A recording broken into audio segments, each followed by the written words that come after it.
New chapter है biomolecule. अब ये जो चैप्टर है ना, इससे भी आपको एनसीईआरटी के बेस्ड ऑन ही क्वेश्चन पूछे जाते हैं।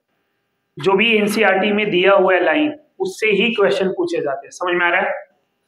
और इस चैप्टर में सबसे ज्यादा इंपॉर्टेंट अगर मैं पार्ट की बात करूं तो इंपॉर्टेंट पार्ट है कार्बोहाइड्रेट। क्या सबसे ज्यादा इंपॉर्टेंट है? कार्बोहाइड्रेट। कार्बोहाइड्रेट बहुत ज्यादा इंपॉर्टेंट है। बायोमोलिक्यूल में पार्ट क्या है पहले वो डिस्कस कर लेते हैं। बायोमोलिक्यूल जो चैप्टर है पार्ट वाइज है आपके सिलेबस में। पहला पार्ट होगा कार्बोहाइड्रेट, दूसरा पार्ट होगा अमीनो एसिड। समझ में आ रहा है? अमीनो एसिड एंड प्रोटीन जो है, प्रोटीन के स्ट्रक्चर्स। फिर आपका आ जाता है वाइटामिन्स, एंजाइम, न्यूक्लिक एसिड और थोड़े हार्मोन्स भी है वहां पे। इतने पार्ट आपको पढ़ना है, राइट? अब कार्बोहाइड्रेट इन सब में सबसे ज्यादा इंपॉर्टेंट है। मैक्सिमम टाइम वहां से क्वेश्चन पूछे जाते हैं।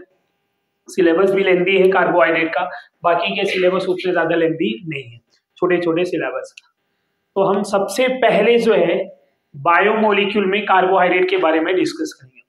अब यहां पे बात की जाए कि what is the meaning of biomolecule. पहले टॉपिक स्टार्ट करने से पहले बायोमोलिक्यूल का मतलब क्या है वो जान लेते हैं। What is the meaning of biomolecule? Biomolecule, bio means life, molecule जो लाइफ के लिए रिक्वायरमेंट है। समझ में आ रहा है? So a molecule which are essential for life are known as biomolecule. ऐसा मॉलिक्यूल जो लाइफ के लिए इसेंशियल है तो क्या होंगे? बायोमोलिक्यूल। तो हमारे लाइफ के लिए इसेंशियल कौन कौन से मॉलिक्यूल हैं? जैसे कि कार्बोहाइड्रेट, समझ में आ रहा है, protein, enzyme, vitamins, nucleic acid, hormones, ये सब हमें बायोमोलिक्यूल्स में पढ़ने हैं। समझ में आ रहा है? अब बायोमोलिक्यूल में one of the most important part carbohydrate. सबसे ज्यादा इंपॉर्टेंट क्या है? कार्बोहाइड्रेट। नोट्स में दिया हुआ ये लाइन जो मैंने आपको बोला है definition, a molecule which are essential for life. So molecule which are essential for life are known as biomolecule. Clear? Definition समझ में आ गया? अब आगे डिस्कस कर लेते हैं कि first part of the chapter carbohydrate.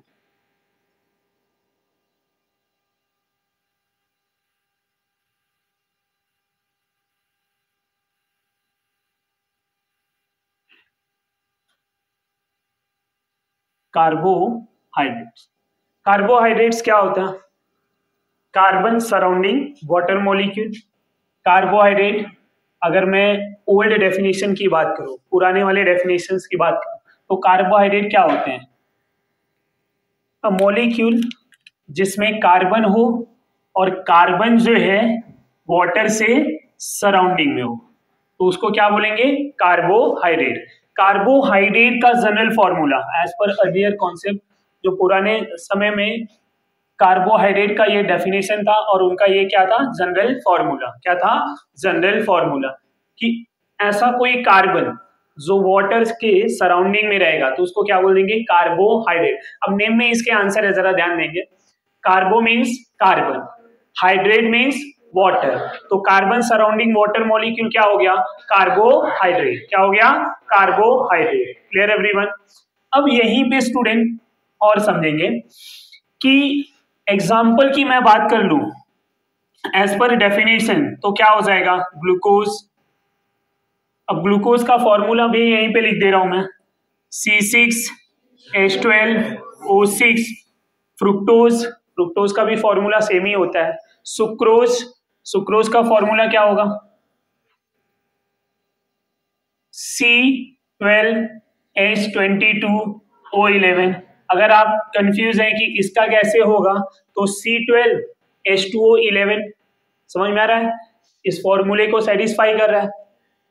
But कुछ ऐसे मॉलिक्यूल हैं, कुछ ऐसे मॉलिक्यूल हैं जो कार्बोहाइड्रेट तो हैं, ये दोनों कार्बोहाइड्रेट हैं और इस फॉर्मूले को सेटिस्फाई भी कर रहे हैं।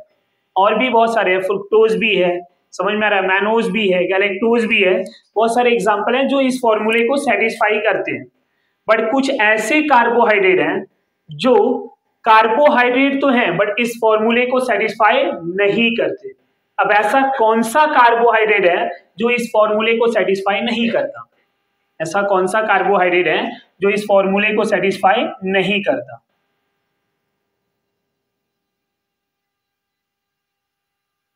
Rhamnose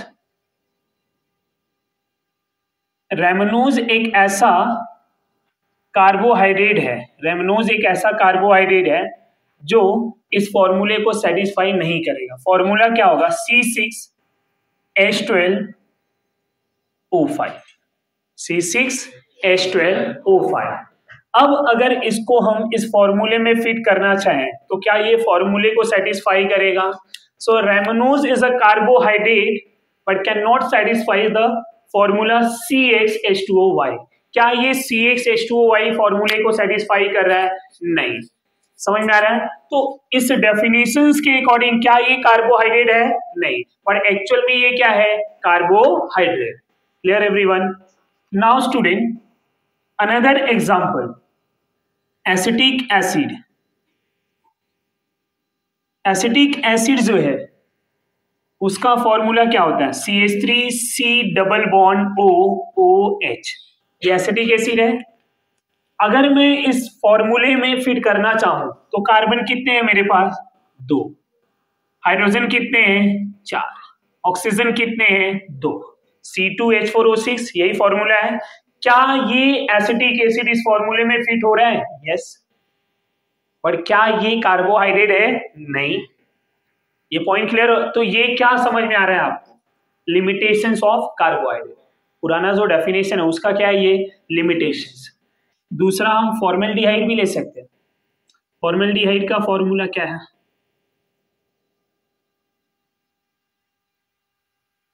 HC+OH। इसको क्या? CH2O। समझ में आ रहा है या नहीं? इस तरह से। तो ये दोनों मॉलिक्यूल कार्बोहाइड्रेट नहीं है बट इस फॉर्मूले को सेटिस्फाई कर रहे हैं। तो ये फॉर्मूला जो था ये ओल्ड फॉर्मूला था और ओल्ड डेफिनेशन था कि carbon surrounding water molecule are known as a carbohydrate. But ये डेफिनेशन आगे से आगे क्या हो गया? ये इसको फेल करते गए। Rhamnose is a carbohydrate but can not satisfy the CXH2OY formula. Even acetic acid, formaldehyde are not a carbohydrate but satisfy this formula. समझ में आ रहा है आपको? So now after this student, what is our new definition for carbohydrate? अब अगर ये definition fail हो गया तो नो डाउट कोई न्यू डेफिनेशन आया होगा। सो अब एग्जैक्ट डेफिनेशन क्या है कार्बोहाइड्रेट का? एनीवन पढ़ा है ना? What is a carbohydrate? Now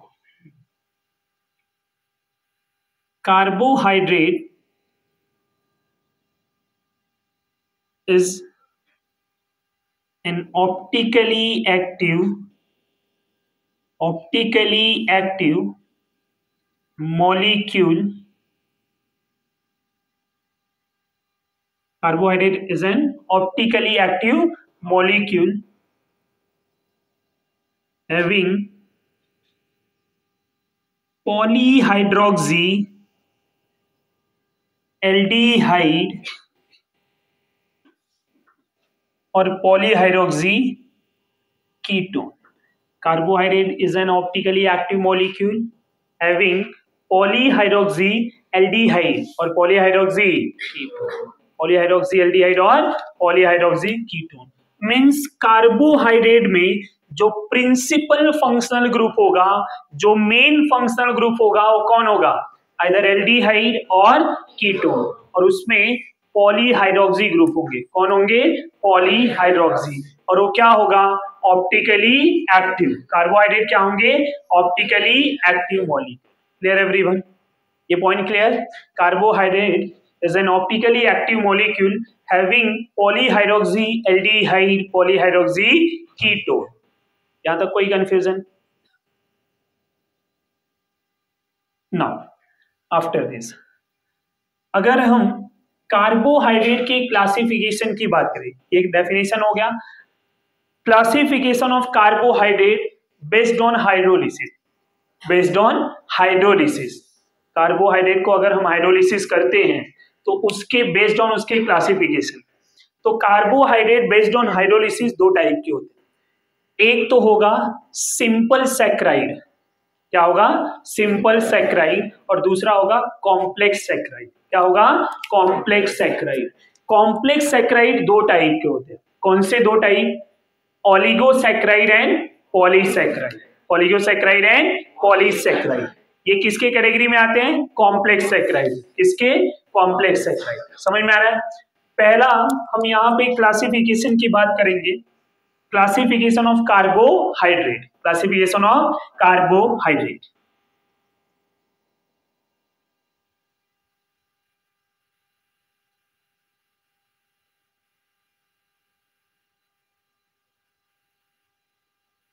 classification of carbohydrate में first classification based on hydrolysis. Based on hydrolysis.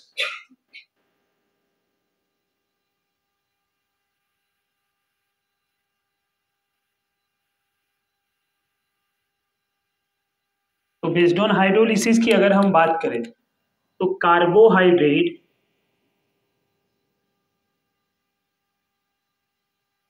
ये बेसिकली दो टाइप के होंगे। कौन से दो? Simple sacred. Simple sacred. Sacred का मीनिंग क्या होता है? क्या होता है? समझ में आ रहा है? सिंपल सैक्राइड और सिंपल शुगर। सिंपल सैक्राइड और सिंपल शुगर। दूसरा क्या हो जाएगा स्टूडेंट? Complex sacred. क्या हो जाएगा? Complex saccharide. Simple saccharide and complex saccharide. अब ये जो कॉम्प्लेक्स सैक्राइड होते हैं ये दो टाइप के होते हैं। कितने टाइप के? दो।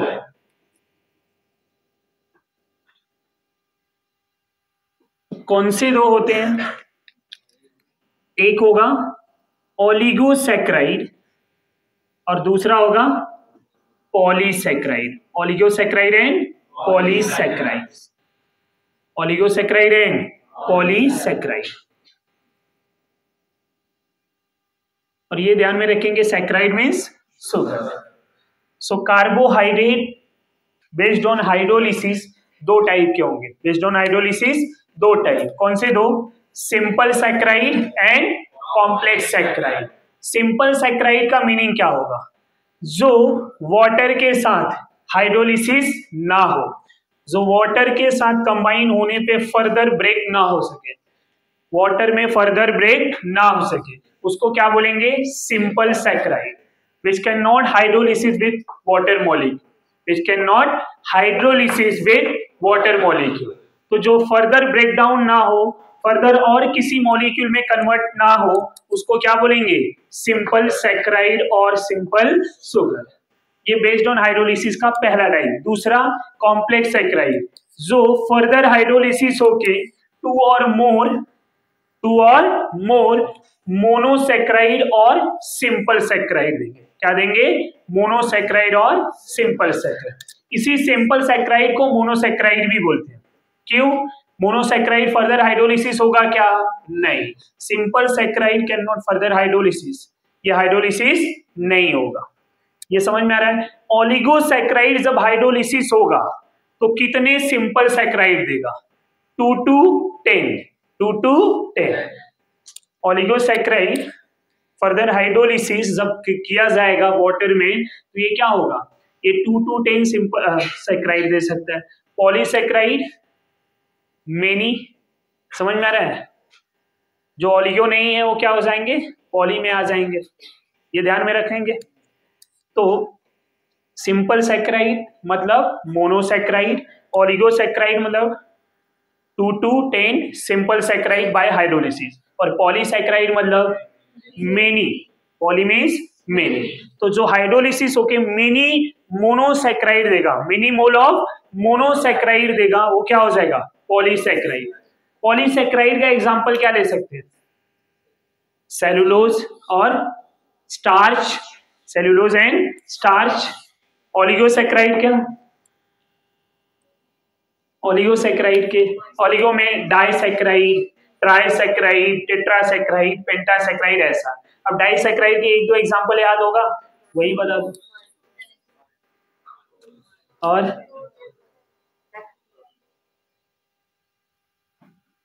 sucrose, maltose, lactose, right? Galactose is a monosaccharide, right? Raffinose, stachyose. Raffinose is a trisaccharide. Stachyose is a tetrasaccharide. इतना ही अपने सिलेबस, डोंट वरी। यहां तक समझ में आ गया? यहां तक कोई डाउट है? अब एक बार फिर से ध्यान देंगे, carbohydrate based on hydrolysis classified two type, one is a simple saccharide, other one is a complex saccharide. Simple saccharide means monosaccharide. Simple saccharide means monosaccharide which cannot further hydrolysis. Simple saccharide के example क्या क्या होंगे? Glucose, fructose, galactose, समझ में आ रहा है? और भी है मैनोज, एलोज, जितने भी ग्लूकोज के आइसोमर है, 16 आइसोमर होते हैं उसके, 8 डी के और 8 एल के, तो वो सब जितने भी हैं सब किस में आ जाएंगे? सिंपल सैकराइड में। और ओलिगोसैकराइड में डाइसैकराइड से डेकासैकराइड तक 2 to 10 which on hydrolysis give 2 to 10 moles of simple saccharide, and polysaccharide में क्या होगा? which on hydrolysis gives many moles of simple saccharide। अब जरा हम ओलिगोसैकराइड को फर्दर क्लासिफाई कर लेते हैं। ओलिगो में हम यहाँ पे डाइसैकराइड की बात करेंगे। डाइसैकराइड, ओलिगो में डाइसैकराइड। अब डाइसैकराइड क्या होगा student? Which on hydrolysis gives 2 simple saccharide. यहाँ स्पेसिफिक होगा, ओलिगो में हम क्या एग्जांपल लिए हुए हैं? डाइसैकराइड। ओलिगो में क्या एग्जांपल लिए हुए हैं? डाई का मतलब क्या है? Which on hydrolysis give 2 mole of simple saccharide. अब यहाँ पे एग्जांपल ध्यान में रखना होगा डाइसैकराइड के। एक पहला एग्जांपल सुक्रोज, सुक्रोज का फॉर्मूला C12H22O11, ये हाइड्रोलिसिस होगा, right? Which on hydrolysis gives 2 mole of simple saccharide. अगर मैं इन सारे एग्जांपल की बात करूं, इनके भी कुछ एग्जांपल ले लेते हैं, समझने के लिए आसानी होगी आपको। डी ग्लूकोज या ग्लूकोज लिख दीजिए, फ्रुक्टोज, गैलेक्टोज। अच्छा, इन सभी के फॉर्मूला क्या होगा? C6H12O6। सबका फॉर्मूला सेम है, ध्यान में रखिए, स्ट्रक्चर अलग है, फॉर्मूला सेम ही है। अब ये सुक्रोज है, 1 मोल हाइड्रोलिसिस, 1 मोल वाटर लेंगे तो हाइड्रोलिसिस होगा, ये क्या बनाएगा? C6H12O6 plus C6H12O6। यहां पे डी ग्लूकोज और क्या मिला आपको? D fructose, D glucose and D fructose. तो सुक्रोज जब हाइड्रोलिसिस होता है, कभी कभी ये भी पूछ दिया जाता है कि सुक्रोज ऑन हाइड्रोलिसिस क्या देगा? D glucose and D fructose. Sucrose के बाद maltose, formula same, C12H22O11 plus क्या बन जाएगा? यही C6H12O6 प्लस C6H12O6। अब यहां पे क्या मिला? माल्टोज ऑन हाइड्रोलिसिस क्या देगा? D glucose plus D glucose plus D glucose. समझ में आ रहा है? तीसरा example, third one, lactose. Lactose का फॉर्मूला क्या होगा? सेम, तीनों डाइसैकराइड के फॉर्मूला क्या होंगे? सेम। क्या हो जाएगा? C12H22O11 H2O। तो तीनों में डिफरेंस क्या है स्टूडेंट? अगर फॉर्मूला सेम है, हाइड्रोलिसिस होके ये मोनोसैकराइड डिफरेंट दे रहे हैं, पर एक कॉमन दे रहे हैं, डी ग्लूकोज। यहां पे भी कॉमन ही है, डी ग्लूकोज। अब स्ट्रक्चर तो सबके सेम ही है, खाली नेम लिख दूं तो भी चलेगा, डी ग्लूकोज और क्या मिल जाएगा, D galactose, D glucose plus D galactose. तो अगर लैक्टोज को हाइड्रोलिसिस करेंगे तो क्या देगा, D glucose plus D galactose. Sucrose on hydrolysis D glucose plus D fructose. Maltose on hydrolysis D glucose plus D glucose, दोनों मोल डी ग्लूकोज के ही मिलेंगे। ये डाइसैक्राइड था। ट्राइसैक्राइड की बात करें तो ट्राइसैक्राइड का एग्जांपल एनीवन? पहले तो ट्राइसैक्राइड का मतलब क्या होगा, which on hydrolysis gives 3 moles of simple saccharide और 3 moles of monosaccharide, simple saccharide और मोनोसैक्राइड। यहां फॉर्मूला क्या हो जाएगा, C18H32O16। कैसे मैंने बताया है यहाँ पे वो भी ध्यान दे देंगे। ये फॉर्मूला मुझे भी रट्टा नहीं है, एक लॉजिक अप्लाई किया, C6H12O6 ये 3 मोल देगा, राइट। 3 को मल्टीप्लाई कर दो और उसमें से 2 वाटर निकाल दो, ये मिल जाएगा। क्योंकि 2 मोल वाटर लेने के बाद वो 3 मोल दे रहा है ना, नहीं समझ में आ रहा है। तो C6H12O6 इंटू 3 -2H2O ये मिल जाएगा। और एक लॉजिक, जितना ये हाइड्रोजन होगा उसका हाफ क्या हो जाएगा, ऑक्सीजन, हमेशा। देखिए जरा रैमनोज को छोड़ के, ये दिख रहा है आपको, सभी जगह पे सेम है ना। तो ये भी एक लॉजिक है आपको स्ट्रक्चर को ध्यान में रखने के लिए, फॉर्मूले को ध्यान में रखने के लिए। मोनोसैक्राइड, और एक ट्रिक ध्यान देंगे, मोनोसैक्राइड में एक भी मोल वाटर नहीं लगेगा, डाइसैक्राइड में 1 मोल, ट्राइसैक्राइड में 2 मोल, टेट्रासैक्राइड में 1 मोल कम होगा, डाई में 1, मोनो में 0। इसके नॉट हाइड्रोलिसिस। लॉजिक क्लियर हो रहा है या नहीं?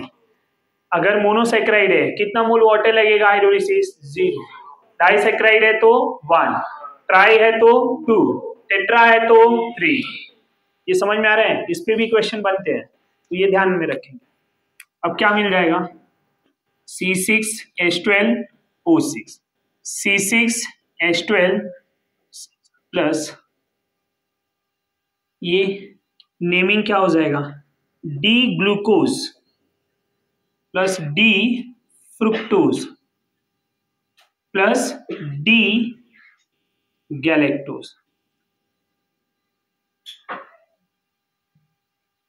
D glucose, D fructose, D galactose. अब इसका भी एक यहां से लॉजिक बना सकते हैं। ये तीनों इधर के, इनको छोड़ दो, ये सब डी ग्लूकोज ही है ना। इनको देखो क्या है, फ्रुक्टोज, ग्लूकोज, गैलेक्टोज, वही तीनों है। समझ में आ रहा है? ये जो 3 एग्जाम्पल है, तो यहाँ पे which on hydrolysis gives 3 mole of, in which 1 is D glucose, 3 mole of simple saccharide, in which 1 mole of D glucose, 1 mole of D fructose, 1 mole of D galactose। Tetrasaccharide की बात करें तो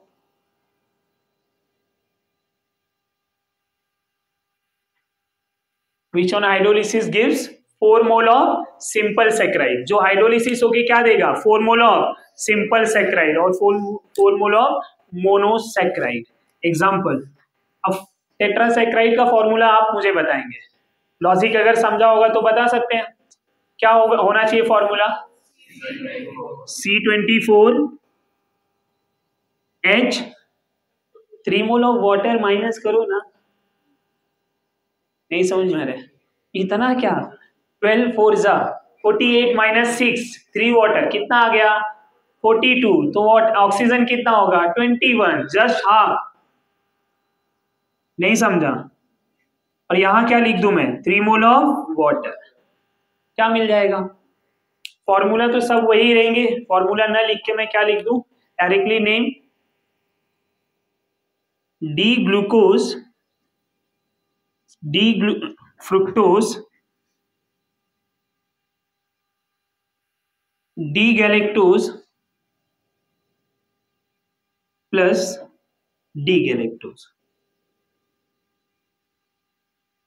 समझ में आ रहा है? अच्छा, इनका नेम दोनों का लिखना भी इंपॉर्टेंट है, नेम तो पता होना चाहिए।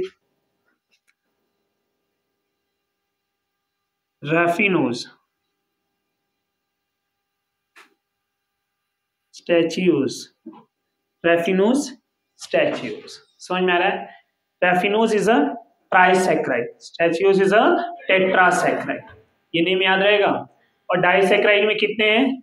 3, ट्राइसैकराइड में 1, टेट्रा में 1। इनके एग्जाम्पल याद रहेगा हमें, राइट? नाउ आफ्टर दिस, ये जो हमने क्लासिफिकेशन किया है ये ओलिगोसैकराइड हो गया। किसको किया है? ओलिगोसैकराइड। अगर मैं यहीं पे पॉलीसैकराइड ले लूं,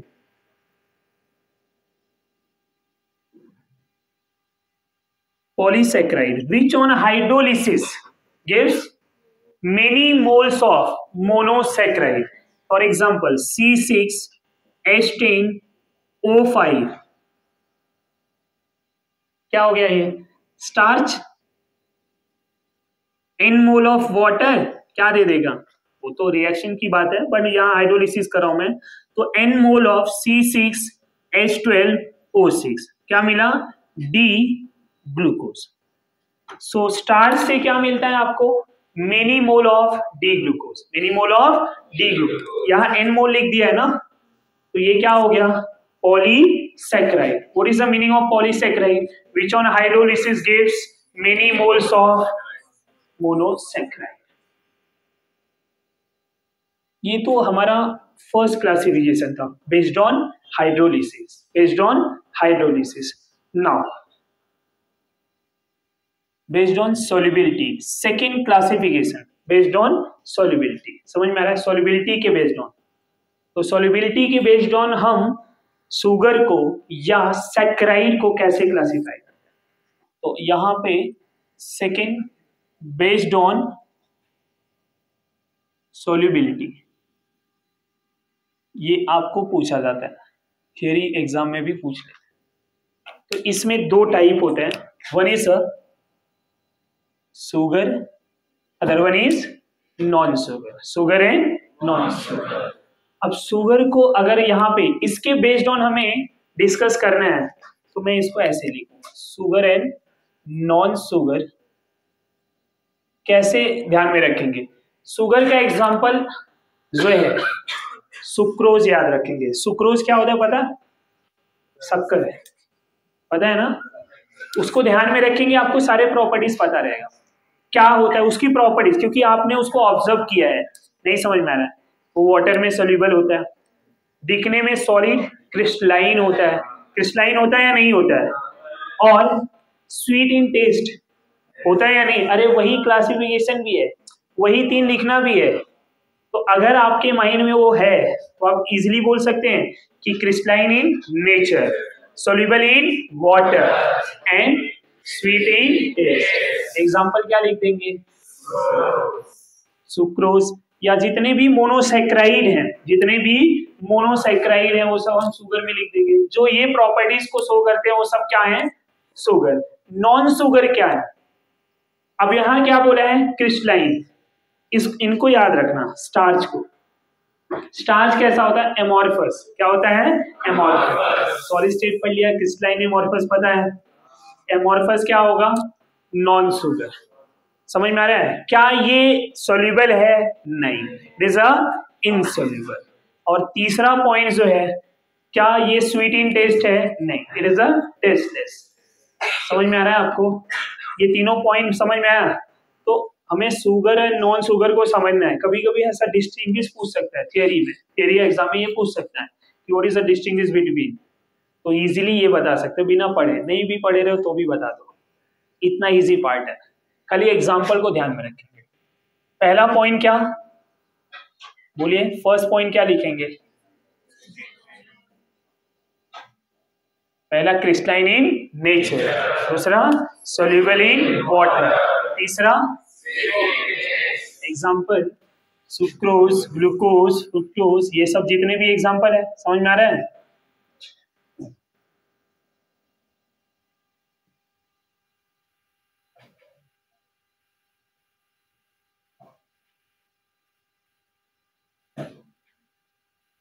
इधर क्या लिख देंगे, स्टार्च, सेल्यूलोज एक्सेट्रा। ये समझ में आ रहा है? वो पॉइंट लिखना है, क्रिस्टलाइन है, सोल्यूबल है, स्वीट इन टेस्ट है, एमॉर्फस है, इनसोल्यूबल है और टेस्टलेस है। सॉल्ट कहाँ है भाई? नमक की बात नहीं हो रही है।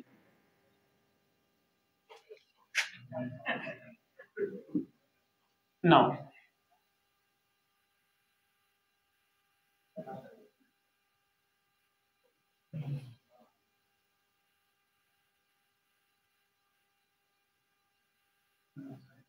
soluble in water,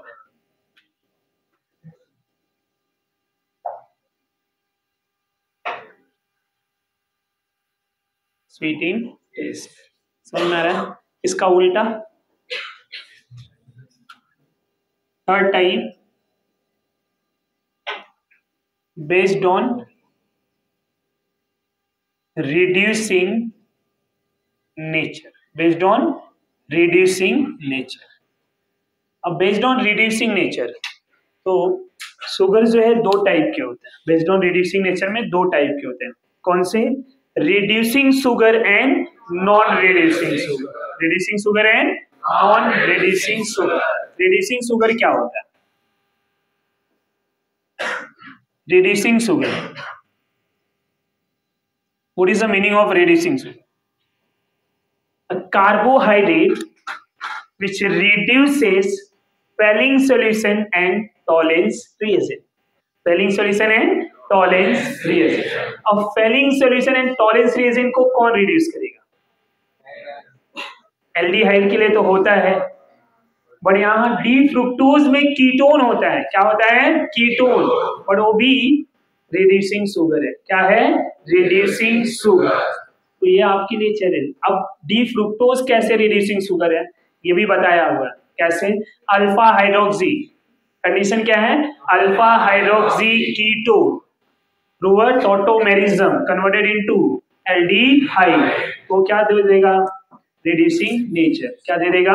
reducing nature. तो ये पॉइंट क्लियर हो रहा है? What is the meaning of reducing sugar? A carbohydrate which reduces Fehling solution and Tollens reagent, which reduces Fehling solution and Tollens reagent known as reducing sugar। तो ऐसा carbohydrate जो Fehling solution and Tollens reagent को reduce करे उसको क्या बोलेंगे? Reducing sugar. अब ऐसे कार्बोहाइड्रेट कौन कौन से हैं? So remember like this, all monosaccharide, all monosaccharide are reducing sugar।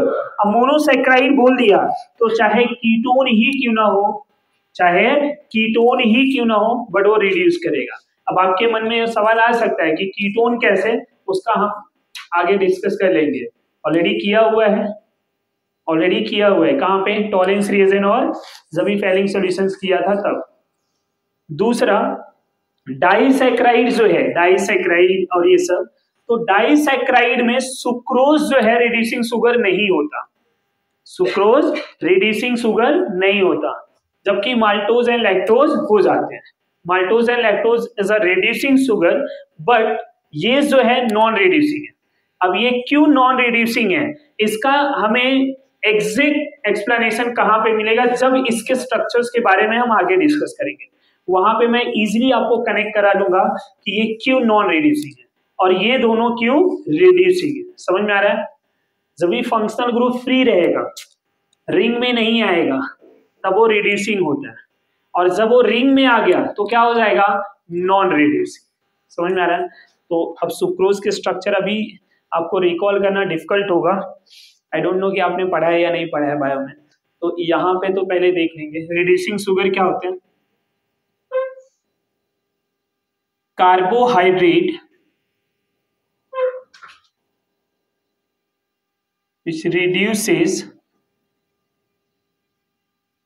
Fehling solution and Tollens reagent। Fehling solution and Tollens reagent, इनके एग्जाम्पल को समझना ज्यादा इंपॉर्टेंट है। ये स्टेटमेंट अपने लिए उतना इंपॉर्टेंट नहीं है एमसीक्यू के लिए। सबसे ज्यादा क्या एग्जाम्पल वो ध्यान में रखेंगे। All monosaccharide, all monosaccharide, all monosaccharide are reducing sugar, reducing, जितने भी मोनोसैक्राइड है सब रिड्यूसिंग शुगर है। डाइसैक्राइड में पर्टिकुलर मुझे नेम लिखना पड़ेगा, मैं ये नहीं बोल सकता कि ऑल डाइसैक्राइड। डाइसैक्राइड में हमें नेम से याद रखना पड़ेगा। तो डाइसैक्राइड की अगर मैं बात करूं तो क्या बोल सकता हूं, माल्टोज, लैक्टोज आर रिड्यूसिंग, समझ में आ रहा है? ये भले डाइसैक्राइड है बट ये क्या है, रिड्यूसिंग शुगर।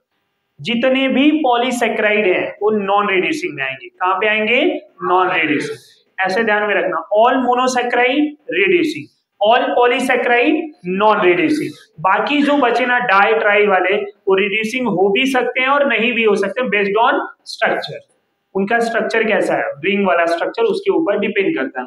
तो अब हम डाइसैक्राइड की बात करें तो हमें ये पता है कि maltose and lactose are reducing sugar, where sucrose is a non reducing sugar. ये समझ में आ रहा है आपको, ये ध्यान में रखें।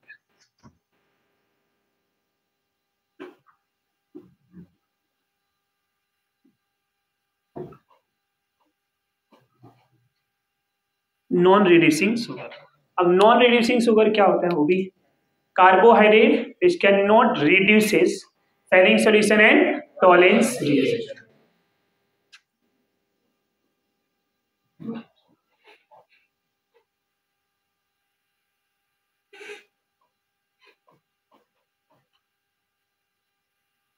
Reduces Fehling solution and Tollens, Fehling solution and Tollens reaction.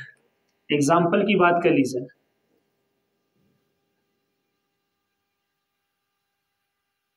All polysaccharide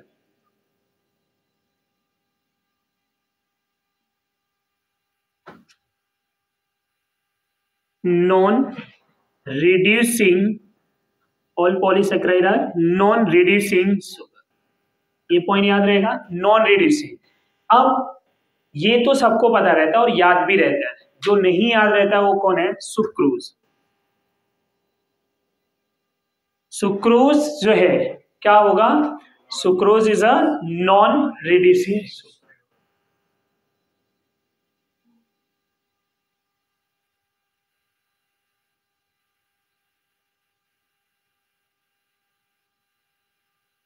sucrose non reducing sugar. अब इतना क्लासिफिकेशन हो गया, नेक्स्ट क्लासिफिकेशन की बात करेंगे, based on functional group, based on functional group. अब मेन फंक्शनल ग्रुप आपके पास क्या है, aldehyde and ketone, aldehyde and ketone. तो बेस्ड ऑन फंक्शनल ग्रुप ये दो टाइप के होते हैं, aldose and ketose, aldose and कीटोज।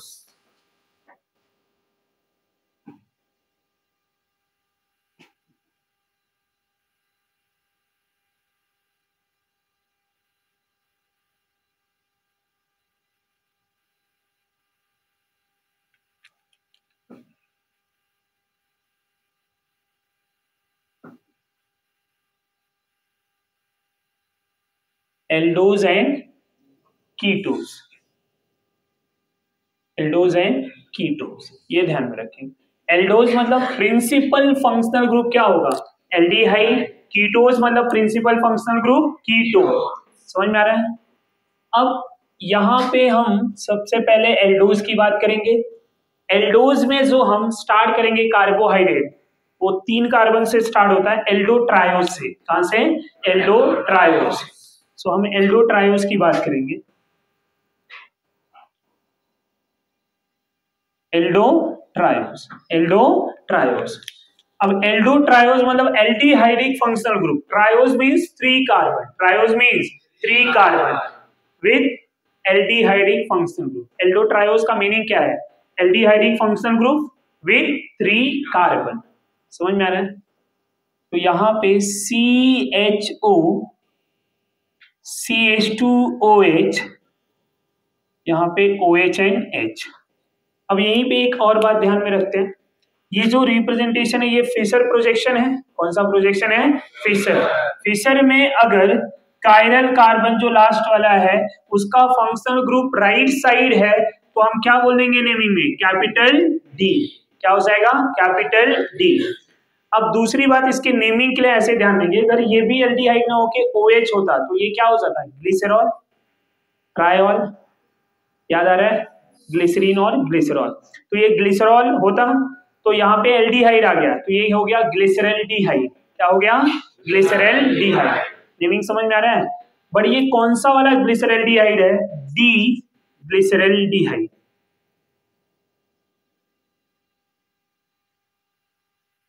D glyceraldehyde.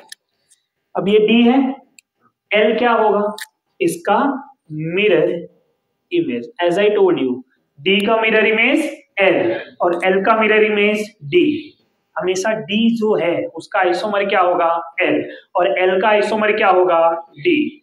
तो डी ग्लिसरल्डिहाइड, इसका मिरर इमेज करेंगे तो क्या मिल जाएगा आपको, एल ग्लिसरल्डिहाइड। स्ट्रक्चर भी मैं यहाँ पे बना दे रहा हूं,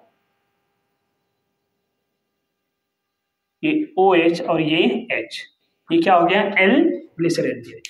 ये दो आइसोमर जो हैं वो किसके हैं, ये एल्डो ट्रायोज के। किसके, Aldo triose. One more thing, इनके एल्डो ट्रायोज में कितने आइसोमर बन सकते हैं, कितने आइसोमर बन सकते हैं, तो उसके लिए क्या होता है, आपको फॉर्मूला कुछ याद है, 2⁻n, where n is a number of stereogenic center। Chiral carbon कितने हैं, 1, तो 2⁻1 कितना हो जाएगा, 2। अब टोटल कितने स्ट्रक्चर होंगे, 2, जिसमें 50% क्या होगा, D और 50% क्या होगा, L। तो टोटल 2 स्ट्रक्चर है, तो 50 उसका क्या हुआ, 1 is a D, 1 is a L, और वही यहाँ पे है। Clear everyone.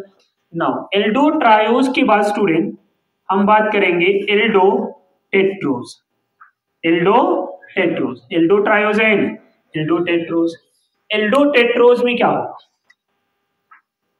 एल्डो मतलब aldehydic principal functional group, CH2OH, ये दो हो गए, बचे कितने, 2 कार्बन। 2 क्या होंगे स्टूडेंट, कायरल कार्बन। क्या होंगे, कायरल। अब अगर मैंने दोनों OH को राइट साइड रख दिया, इसके कई पॉसिबिलिटी हो सकते हैं, as I told you, 2 chiral होंगे तो क्या होगा, 2⁻²। यहां पे क्या लिख दूं मैं, 2⁻², कितना हो गया, 4। 4 मतलब 2D 2L। नहीं समझा, टोटल 4 स्ट्रक्चर होंगे जिसमें से 2 D होंगे और 2 क्या होंगे, L। D मिल गया तो उसका मिरर इमेज क्या हो जाएगा, L। समझ में आ रहा है। तो बेसिकली आप D भी बनाए तो भी चलेगा, L उसका आइसोमर हो जाएगा। अब यहाँ पे ये जो स्ट्रक्चर बन रहा है स्टूडेंट, इधर H और इधर H, ये क्या होगा, D हो गया।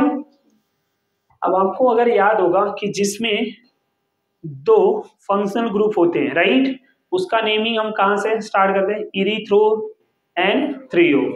अब ये दोनों OH किधर है, एक ही साइड है, D तो लिख दिया मतलब ये राइट साइड है, और दोनों किधर है, राइट साइड ही है, दोनों सेम डायरेक्शन में। तो क्या लिखेंगे, मैंने बताया ना, E सेम साइड, तो ये क्या हो जाएगा, इरीथ्रोज, D इरीथ्रोज। नेमिंग में क्या आ जाएगा, D इरीथ्रोज।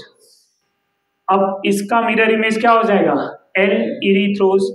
और मैं मिरर इमेज ना बना के इसका दूसरा D फॉर्म बना रहा हूं, क्योंकि D का मिरर इमेज बनाएंगे तो आपको क्या मिल जाएगा, L मिल जाएगा। तो अगर मैं दोनों D बना दूं तो उसके दोनों आप L बना सकते हैं। अब दोनों D के लिए एक OH मुझे हमेशा क्या रखना पड़ेगा, राइट में, दूसरा OH मैंने क्या कर दिया, अब ये नेमिंग क्या हो गया, D, क्योंकि D का फंडा यही स्टूडेंट की लास्ट वाला कायरल का functional group right hand side. अगर राइट नहीं है, लेफ्ट है तो L हो जाएगा, राइट है तो D हो जाएगा।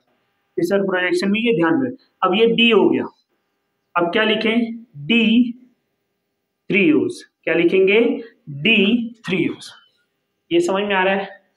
अब देखेंगे तो यहाँ 2 D है और 2 L है, 2D एंड 2L, दोनों D बना दिए तो L क्या होगा, इसका मिरर इमेज और इसका मिरर इमेज। नहीं समझा, क्लियर एवरीवन, कोई कंफ्यूजन। ये क्या था, Aldo triose, Aldo tetrose. Aldo pentose में क्या होगा, एल्डो पेंटोज। अब एल्डो पेंटोज में 5 कार्बन है, फर्स्ट एंड लास्ट कायरल है क्या? नहीं। कितने कायरल होंगे?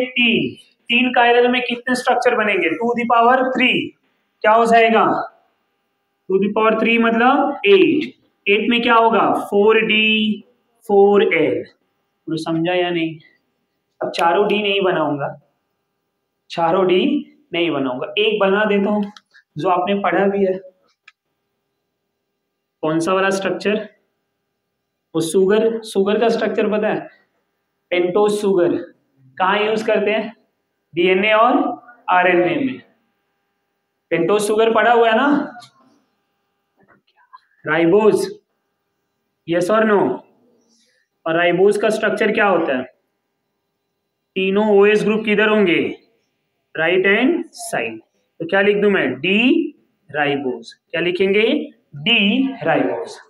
समझ में आ रहा है? हाँ, इसके 4 के 4 अगर डी समझना है आपको कि चारों डी क्या होंगे, तो मैं इसको ऐसे समझाता हूं, ध्यान देंगे। चारों स्ट्रक्चर अगर बनाना है, यहां पे तीनों ओएस ग्रुप इधर है, राइट है, ये एक स्ट्रक्चर हो गया। इस ओएस को इधर लेके आए, 2 हो गया। अब खाली इस ओएस को लेके आएंगे, कितना हो गया? इन दोनों ओएस को लेके आए, क्या हो गए? इसको टच किया क्या आपने? इसको टच करेंगे तो डी से एल हो जाएगा। लॉजिक समझा? तीनों OH, फिर 1, फिर 2, फिर 1 2। पैसे कितने हो गए? 4D मिल गया, और 4D मिल गया तो क्या होंगे? D का मिरर इमेज L। ये समझा आपको? इतना नोट डाउन कर लेंगे।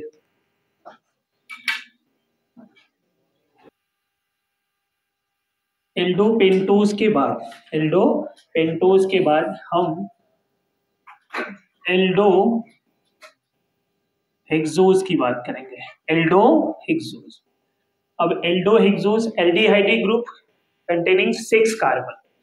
मेन फंक्शनल ग्रुप क्या होगा? एल्डिहाइड। हेक्सोज बोला मतलब 6 कार्बन, तो एल्डिहाइड फंक्शनल ग्रुप होगा मेन, और उसमें कार्बन कितने होंगे? 6।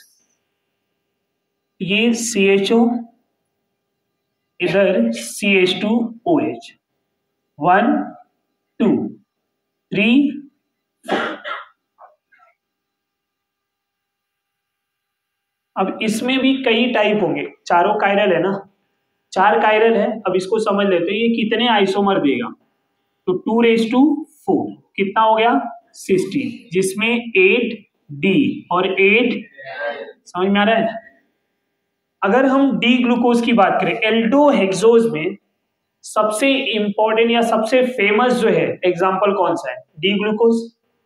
तो डी ग्लूकोज के स्ट्रक्चर की अगर आप बात करें, अब मैं यहाँ पे 8 के 8 डी का स्ट्रक्चर यहाँ पे बता सकता हूँ आपको, मैं उसका शॉर्टकट भी बता दूंगा कैसे ड्रॉ करना है, बट हमें 8 जो है ड्रॉ करने की जरूरत नहीं है, बट हमें लॉजिक पता होना चाहिए, कैसे ड्रॉ करेंगे ये पता होना चाहिए। अभी डी ग्लूकोज में OH के बाद इधर सेकेंड कार्बन पे H, फिर थर्ड पे OH, फोर्थ पे OH। अब राइट साइड में जो लिखा हुआ है उसका उल्टा क्या लिखना है होगा? Left hand side. तो इधर क्या लिखूं? H, इधर, यहाँ पे, इधर। अब फिर भी हम इसको लॉजिकली कैसे याद कर सकते हैं? पहला aldehyde, last CH2OH। Remember like this, OH H OH OH OH H OH OH। तो ये क्या हो जाएगा? D glucose. क्या हो जाएगा? D glucose. There are 4 chiral carbon. There are 4 chiral carbon in which OH H OH OH OH H OH OH। तो अगर ये टर्म राइट साइड पता है तो उसका उल्टा क्या हो जाएगा? Left hand side. स्ट्रक्चर याद हो गया या नहीं? डी ग्लूकोज का स्ट्रक्चर हमें याद हो गया। Principal functional group aldehyde, and last carbon CH2OH. There are 4 chiral in which first one is OH, second H, third OH, fourth OH. So remember like this, OH H OH OH। ये याद हो गया। अब ये जो है D glucose है, इसका पहला आइसोमर अगर मैं बात करूं एल्डो हेक्सोज का, तो चारों OH सेम साइड होंगे, राइट साइड, तो होगा डी एलोज। क्या होगा, नेम क्या होगा, डी एलोज। एलोज के चारों ओएच एक ही साइड में होंगे, राइट साइड में। समझ में आ रहा है? तो इसको ऐसे लिख सकते हैं, अगर मुझे 8 के 8 डी के आइसोमर बनाने हैं और डी पता चल गया तो एल का पता चल जाएगा, डी का मिरर इमेज एल। तो हमें 8 के 8 डी के स्ट्रक्चर कैसे पता चलेंगे, ये तो पहले चारों OH को एक साइड करेंगे, तो उसमें मैं ऐसे लिख सकता हूं, ऑल OH राइट, फिर 1, अब 1 बोला मतलब 1 OH लेफ्ट। समझ में आ रहा है? 2 सेकेंड का OH, अब 2 मतलब थर्ड आइसोमर है, ये कौन, glucose. D glucose is a third isomer, ये थर्ड वाला स्ट्रक्चर है। पहले स्ट्रक्चर में क्या होगा, चारों OH राइट, दूसरे में पहला OH लेफ्ट, तीसरे में सेकेंड OH लेफ्ट। तो सेकेंड OH लेफ्ट हुआ तो क्या हो गया, डी ग्लूकोज। फिर चौथे में क्या करेंगे, थर्ड OH। अभी टोटल कितने हो गए स्ट्रक्चर, 4। पांचवें में क्या होगा, 1 2 लेफ्ट हैंड साइड। समझ में आ रहा है? फिर 1 3 लेफ्ट हैंड साइड, फिर 2 3, कितने हो गए, 7। अब 1 2 3, 8 हो गए। लॉजिक क्लियर हो गया या नहीं? आपको एक पैटर्न बना लेना है, उसी पैटर्न को फॉलो करो, कभी भी रॉन्ग नहीं होगा। पहला पैटर्न क्या है, चारों OH राइट साइड, दूसरे में फर्स्ट OH लेफ्ट, तीसरे में सेकेंड OH जो ये है डी ग्लूकोज, फिर चौथे में थर्ड वाला OH इधर आ गया। अब एक एक करके नंबर खत्म हो गया, अब 2 2 का, 2 2 में क्या, 1 2 फिफ्थ वाला स्ट्रक्चर, 1 3 6 वाला स्ट्रक्चर, 2 3 7 1 2 3। अब ये मैं नंबर जो बोला 1 2 3 2 3, ये समझ में आ रहा है? हम OH की बात कर रहे हैं, OH को किधर लाने की बात कर रहे हैं, left hand side. Clear everyone? या 8वां आइसोमर समझा? तो 8वां आइसोमर के D का मिरर इमेज क्या हो जाएंगे, L। अब 8वां याद करने की जरूरत है नहीं, हमारे सिलेबस में क्या है, डी ग्लूकोज। तो 8 होते हैं, वो पता है कैसे ड्रॉ करना है, ये भी पता चल गया है, हमें सारे स्ट्रक्चर को ड्रॉ करने की जरूरत नहीं है। Clear everyone? ये समझा? डी ग्लूकोज आपके लिए बहुत इंपॉर्टेंट है, उसके स्ट्रक्चर्स को ध्यान में रखेंगे, इसलिए डी ग्लूकोज को मैंने आपको याद भी करा दिया कि उसके स्ट्रक्चर्स को कैसे ड्रॉ करना है। आपको इस पूरे चैप्टर में कौन कौन से स्ट्रक्चर अच्छे से पता होना चाहिए, D glucose, D galactose, D fructose. समझ में आ रहा है? ये तीनों पता है तो इन तीनों से हम बाकी सुक्रोज बना लेंगे, यही 3 थे ना, सुक्रोज के साथ और माल्टोज बना लेंगे, गैलेक्टोज लैक्टोज बना लेंगे। समझ में आ रहा है?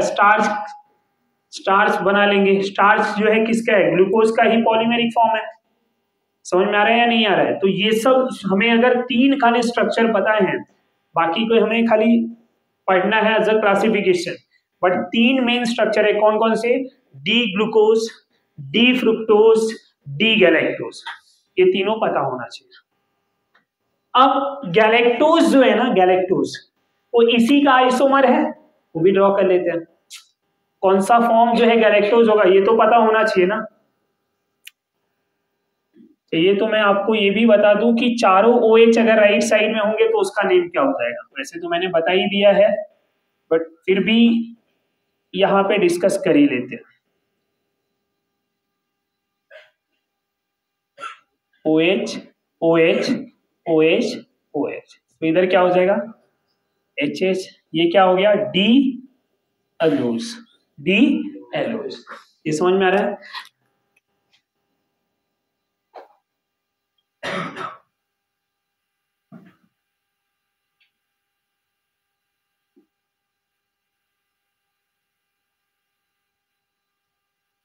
OH OH और OH, H H। अब ये डी ग्लूकोज था, ये क्या हो गया, डी गैलेक्टोज। आपको ग्लूकोज और गैलेक्टोज को याद करना है, क्या करना चाहिए, ग्लूकोज के जैसा ही गैलेक्टोज है, समझ में आ रहा है, बट ग्लूकोज का जो लेफ्ट वाला ग्रुप है उसके जस्ट नीचे वाला भी ग्रुप इधर गैलेक्टोज में लेफ्ट हैंड साइड में आएगा। मतलब ग्लूकोज में खाली सेकेंड आया था, गैलेक्टोज में सेकेंड एंड थर्ड। हम किसकी बात करें, टोटल कार्बन की नहीं, कायरल कार्बन की। नहीं समझा? ये फर्स्ट कायरल, ये सेकेंड, ये थर्ड। तो सेकेंड एंड थर्ड कायरल किधर है? लेफ्ट। इधर कौन है? Second chiral. समझ में आ रहा है? ओवरऑल ये थर्ड कार्बन है, बट मैं यहाँ सेकेंड बोल रहा हूँ, मतलब क्या बोल रहा हूँ? Chiral carbon. ये पॉइंट क्लियर हो रहा है या नहीं हो रहा है? तो ग्लूकोज एंड गैलेक्टोज में क्या डिफरेंस है वो समझा आपको? एक आइसोमर भी पढ़ा जाता है यहाँ पे, जो मैं यहाँ पे ओरली बता दे रहा हूँ, आगे हम डिटेल में भी पढ़ेंगे कि ग्लूकोज एंड गैलेक्टोज में कौन सा जो है यहाँ पे आइसोमर प्रेजेंट होते हैं। कौन से आइसोमर है? पोजीशन बोल नहीं सकते,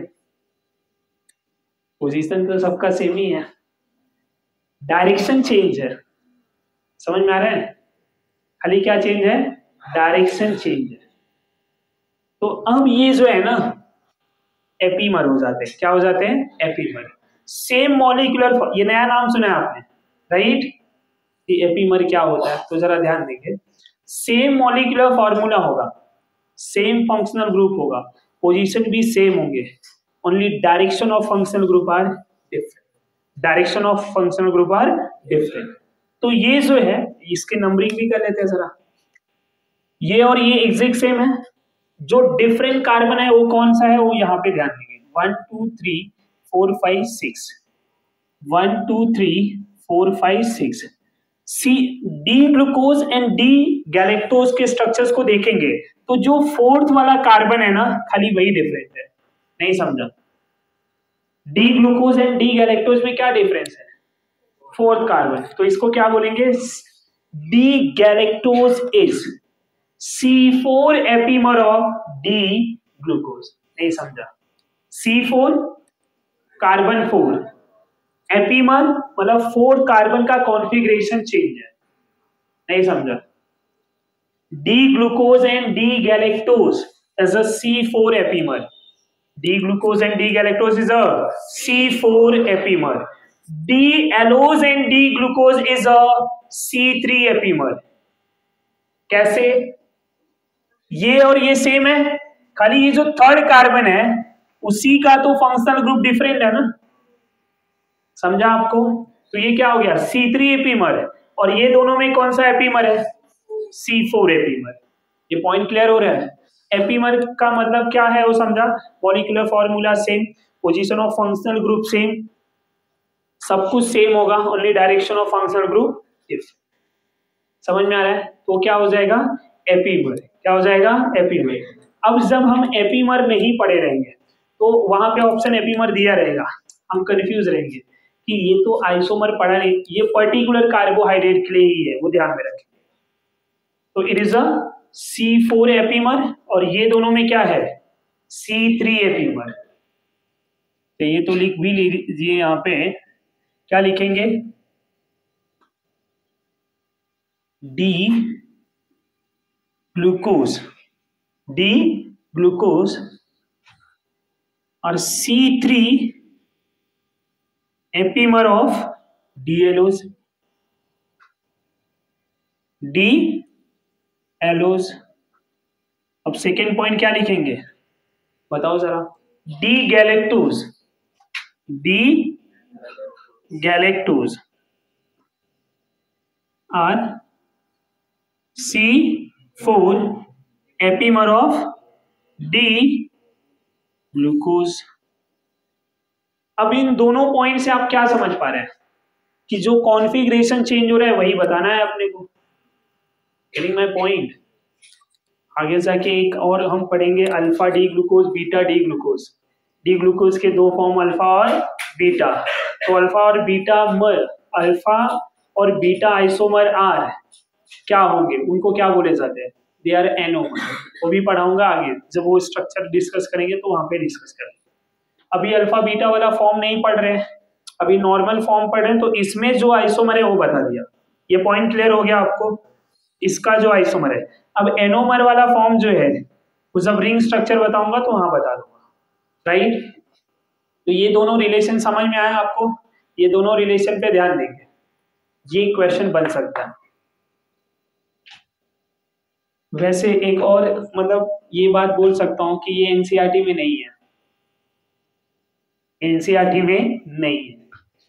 तो ये आपके लिए एक अच्छी भी बात है।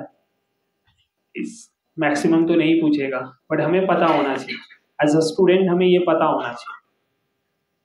क्यों पढ़े सर, एक्स्ट्रा बोझ क्यों ले रहे हैं? क्या बोलते हैं पार्थ, एक्स्ट्रा क्यों पढ़ने का ना, पर ये कॉन्सेप्ट है ना, ये समझ में आ गया। अब हम डिस्कस करेंगे कीटोज के बारे में,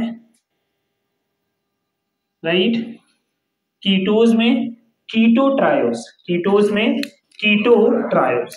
तो पहला जो डिस्कस होगा कीटो ट्रायोस, कीटो ट्रायोस। अब कीटो ट्रायोस जो है स्ट्रक्चर क्या होगा, CH2OH। कीटो बोला है मतलब बेटा क्या होना चाहिए, C डबल बॉन्ड हो, राइट। अब इसका नेम क्या होना चाहिए, क्या सोच रहे हो आप इसका नेम? ज्यादा मत सोचो, ज्यादा सोचना ना सेहत के लिए हानिकारक होता है। एसीटोन पता है क्या कर दे कि ये एसीटोन हो जाए, इसको H दे दें, इसको S दे दें, एसीटोन बन गया। तो H को रिप्लेस किया है किससे, OH से, तो क्या बोल रहे हैं, डाई हाइड्रोक्सी एसीटोन। नहीं समझा, दो OH ग्रुप है तो दोनों OH को क्या बोल दिया जाए, डाई हाइड्रोक्सी एसीटोन। OH की जगह पे HS लिख दे तो एसीटोन ही होने वाला है। ये पॉइंट क्लियर हो रहा है या नहीं?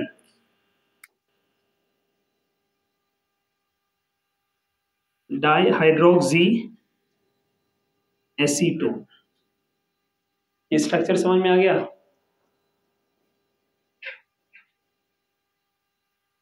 कीटो टेट्रोस, कीटो टेट्रोस। अब कीटो टेट्रोस क्या होता है उसकी भी बात कर लेते हैं। Keto tetrose, ketonic group having 4 carbon, तो कीटोनिक ग्रुप 4 कार्बन क्या हो जाएगा,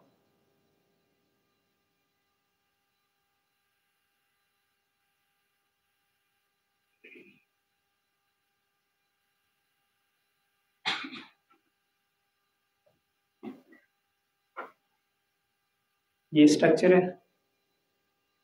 अब इस स्ट्रक्चर का नेम क्या होगा, keto tetrose D erythrulose, D erythrulose, D erythrulose. Erythrose था, इरिथ्रोज से इरिथ्रुलोज, समझ में आ रहा है, ये नेम है, ध्यान में रखिए। इसमें कितने आइसोमर बनेंगे, two the power 1, two the power 1।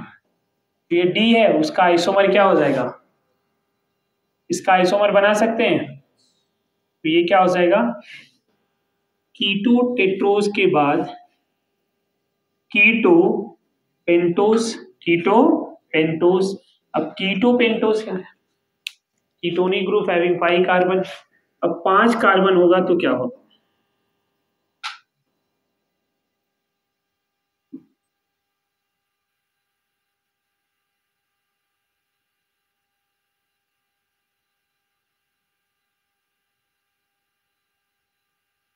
इस तरह से क्या हो जाएगा,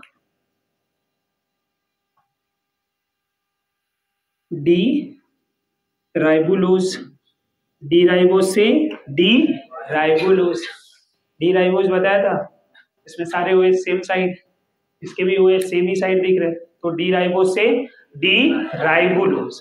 इसमें टोटल कितने स्ट्रक्चर होंगे, 2:2 मतलब 4, 4 में 2 डी और 2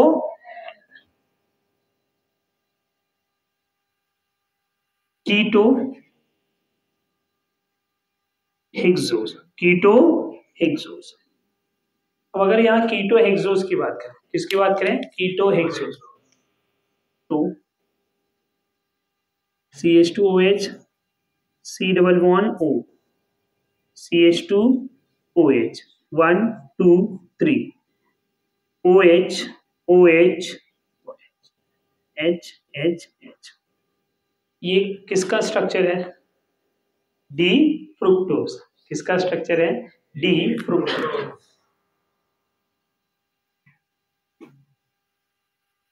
D fructose. Glucose and fructose के लास्ट के 3 कायरल को देखेंगे तो सेम ही है। स्टार्टिंग के 2 कार्बन में डिफरेंस है खाली, नहीं समझ में आ रहा है तो यहां से लेके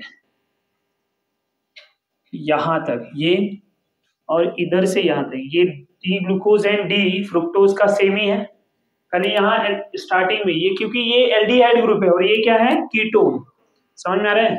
तो दोनों में क्या डिफरेंस, यहाँ सी डबल बॉन्ड ओ लिख दो CH2OH और उसमें HNOH। एक क्वेश्चन ये भी पूछता है D glucose and D fructose are anomer, anomer, epimer, position isomer, functional isomer. Correct answer is functional isomer. No doubt this one is a ketone और वो क्या है एल्डिहाइड। इवन इनके किसी के भी साथ कंपेयर किया जाए तो फॉर्मूला तो सेम ही है, तीनों में एल्डिहाइड है, इधर क्या है कीटोन, तो ये तीनों के साथ क्या शो करेगा फंक्शनल आइसोमर। क्या शो करेगा फंक्शनल आइसोमर। ये पॉइंट क्लियर हो रहा है आपको? चाहे आप डी एलोज की बात करें, डी ग्लूकोज की बात करें, डी गैलेक्टोज की बात करें, इन तीनों को अगर मैं डी फ्रुक्टोज के साथ कंपेयर करूं तो D fructose is a functional isomer of D allose, D glucose, D galactose. ये समझ में आ रहा है? कोई कंफ्यूजन है यहां तक? तो इतना तो हो गया। इसके बाद जो डिस्कस करेंगे आप डिटेल डी ग्लूकोज का, किसका डी ग्लूकोज का। अब डी ग्लूकोज के बारे में जो हमें पढ़ना है तो क्या क्या पढ़ना है, डी ग्लूकोज के मेथड ऑफ प्रिपरेशन, कैसे आप डी ग्लूकोज को प्रिपेयर कर सकते हैं, डी ग्लूकोज के स्ट्रक्चर्स, डी ग्लूकोज के केमिकल प्रॉपर्टीज, ये किसके किसके साथ रिएक्ट करेंगे और क्या क्या रिएक्शन हमारे सिलेबस में दिया हुआ, ये 3 चीज हम यहाँ पे डिस्कस करेंगे। फिर डी ग्लूकोज से जो बाकी भी स्ट्रक्चर है, सुक्रोज, समझ में आ रहा है, माल्टोज, ये सब हम वहां पे कनेक्ट करेंगे, इनके रिंग स्ट्रक्चर, इनके पायरानोज फॉर्म जो स्ट्रक्चर है, ये सब आप डी ग्लूकोज में पढ़ने वाले हैं। तो स्टार्ट किया जाएगा यहाँ पे मेथड ऑफ प्रिपरेशन से। किससे? Method of preparation. तो डी ग्लूकोज का मेथड ऑफ प्रिपरेशन क्या होता है, आप डी ग्लूकोज कैसे प्रिपेयर करेंगे? अगर मैं आपसे पूछूं कि डी ग्लूकोज बनाना है, so how will you prepare D glucose,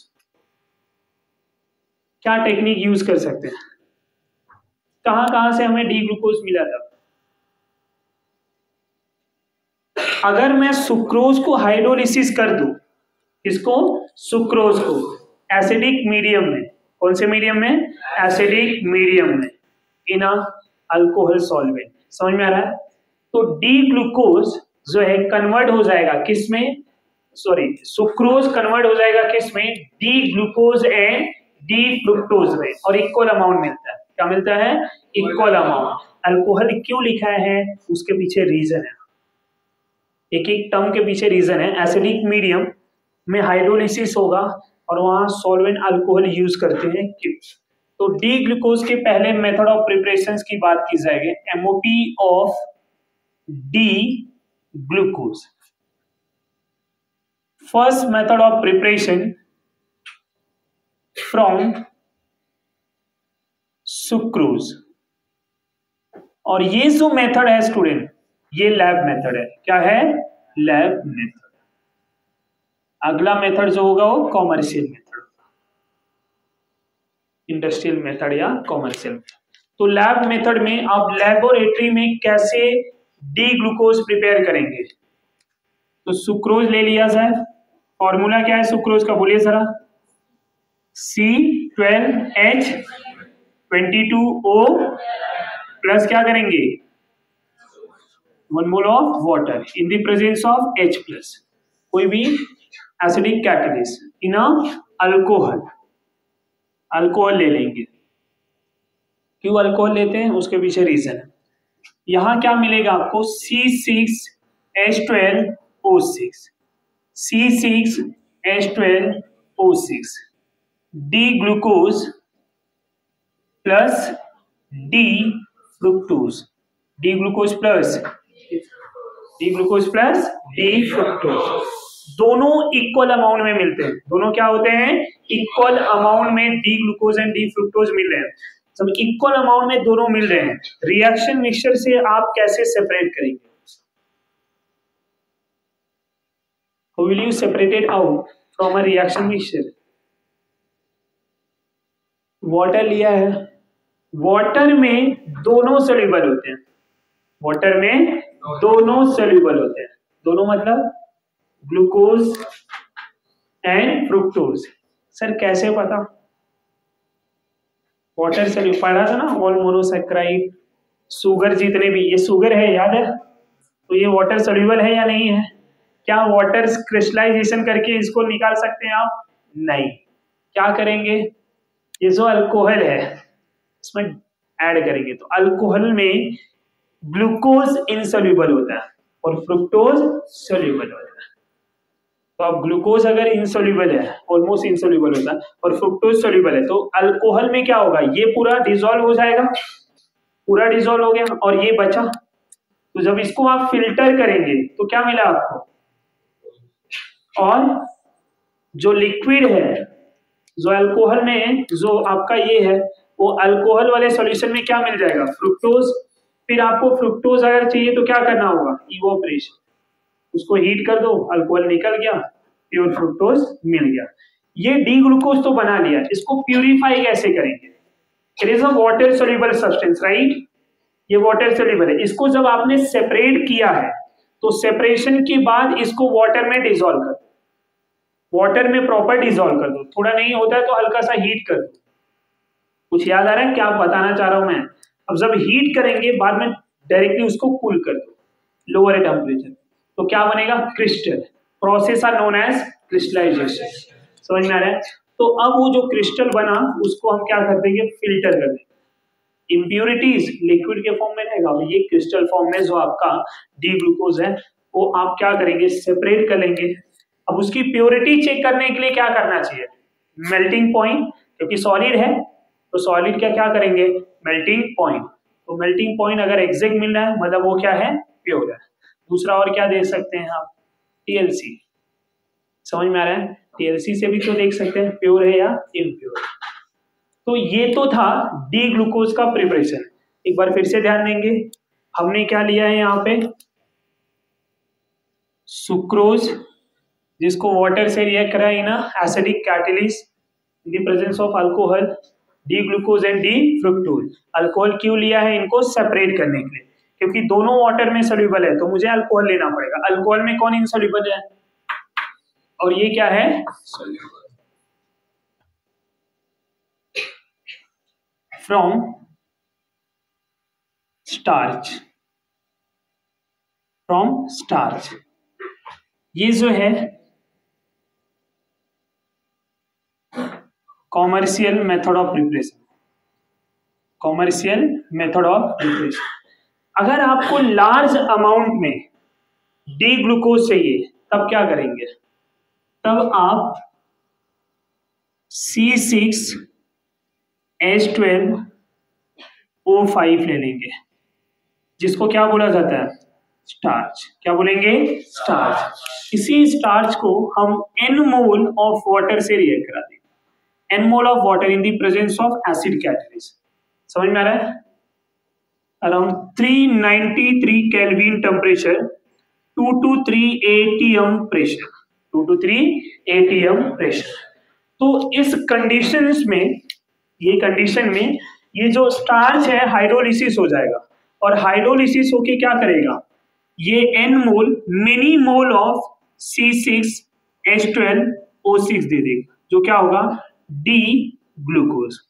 as we know, अगर ये प्यूरिफाई करना है तो क्या करना चाहिए अपने को?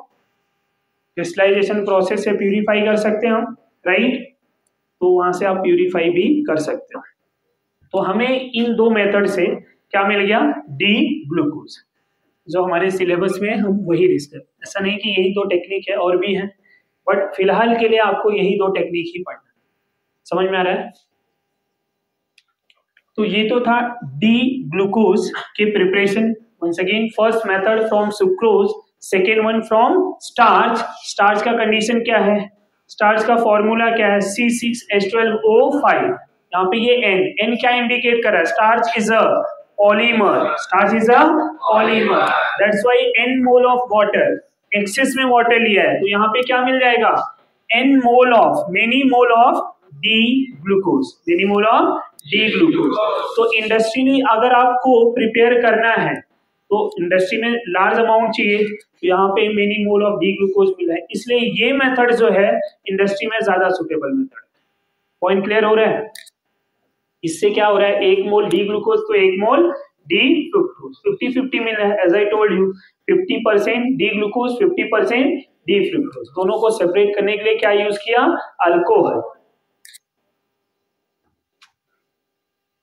अगर मैं ओपन चेन स्ट्रक्चर की बात करूं, open structure for D glucose, तो यहां पे जरा ध्यान देंगे, डी ग्लूकोज के स्ट्रक्चर में C double bond O and H, ये एल्डिहाइड ग्रुप है। यहां पे CH2OH, ये 1 डिग्री अल्कोहल है। अब इतना डिटेल क्यों जा रहा हूं, केमिकल प्रॉपर्टीज पढ़ाना है ना, तो एक एक फंक्शनल पता होना चाहिए, क्योंकि कौन सा वाला फंक्शनल ग्रुप किसके साथ रिएक्ट करेगा वो हमें समझ में आना चाहिए। अब बहुत सारे केमिकल रिएक्शन आपने पढ़ लिया है, जितने केमिकल रिएक्शन आपने पढ़े हुए वही यहाँ पे यूज होगा, बट खाली डी ग्लूकोज के लिए। तो अब कौन किसके साथ रिएक्ट करता है ये पता होना चाहिए। अगर मैं आपसे बोलूं कि HCN के साथ रिएक्ट कराना है डी ग्लूकोज को, तो HCN कहाँ रिएक्ट करेगा पहले ये पता होना चाहिए, इसलिए सारे फंक्शनल ग्रुप को समझ लेते हैं। ये OH है, इसका OH सेकेंड का इधर, third OH fourth, as I told you OH H OH OH OH H OH OH। समझ में आ रहा है या नहीं आ रहा है, ये पॉइंट क्लियर हो रहा है आपको, यहां तक कोई डाउट?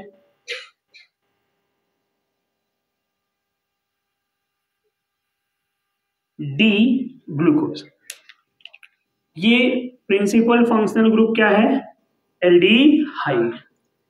ये जो 4 OH ग्रुप है ये 2 डिग्री अल्कोहल है, क्या है, 2 डिग्री अल्कोहल, और ये जो है ये 1 डिग्री अल्कोहल है, क्या है, 1 डिग्री अल्कोहल।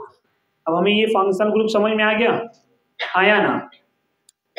अब यहां पे पहले रिएक्शंस की बात करेंगे केमिकल प्रॉपर्टीज में। First reaction of D glucose, first reaction कि डी ग्लूकोज को अगर मैं HI के साथ रिएक्ट कराऊं, HI पता है, hydrogen iodide, which act as a powerful reducing agent, powerful reducing agent। इसी डी ग्लूकोज को अगर HI के साथ रिएक्ट कराया जाए तो क्या मिलेगा,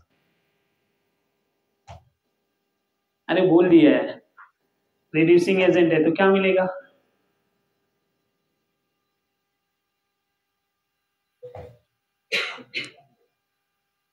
एनीवन? कुछ समझ में आ रहा है क्या पूछना चाह रहा हूं मैं? पहले तो ये कि ये चल क्या रहा है, कौन से रिएक्शंस की बात हो रही है, राइट? फिर दूसरा उसका प्रोडक्ट क्या होगा। पहले तो हमें ये पता होना चाहिए कि रिएक्शन क्या होगा, उसका नेचर क्या है, नेचर बता दिया है, act as a reducing agent. अब HI अगर रिड्यूस करेगा तो क्या बनाएगा? अरे मेरे कानों तक आंसर आना चाहिए। अल्कीन। अब 6 कार्बन है तो 6 कार्बन का अल्कीन क्या होगा, हेक्सेन। तो प्रोडक्ट क्या मिल गया, हेक्सेन, N हेक्सेन। क्या मिल गया, N हेक्सेन। तो लाउडली बोल लेगा, तू ही बोलता है, तू ही सुनता है, तो फायदा क्या है? आंसर आते हुए भी अगर हम नहीं बोल पा रहे हैं तो फिर मतलब क्या है? तुझे आंसर पता है फिर भी नहीं बोल रहे हैं ना। केमिकल प्रॉपर्टीज, तो केमिकल प्रॉपर्टीज में पहला प्रॉपर्टीज जो होगा reaction with HI, reaction with HI। तो फर्स्ट रिएक्शन की बात करेंगे,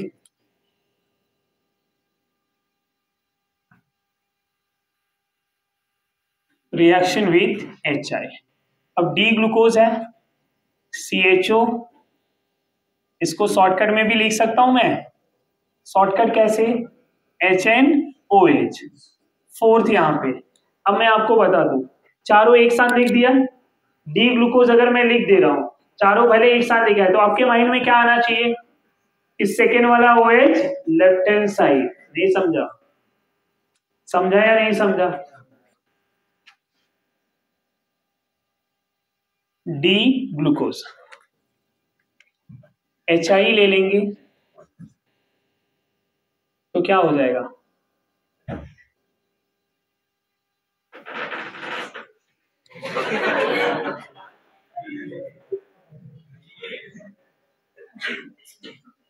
सिक्स मोल ऑफ H2O, क्या मिल जाएगा? N hexane. अब अगर आपसे मैं पूछूं यहाँ पे कितने मोल HI के चाहिए, तो ज्यादा कुछ दिमाग लगाने की जरूरत नहीं है। फॉर्मूला क्या है?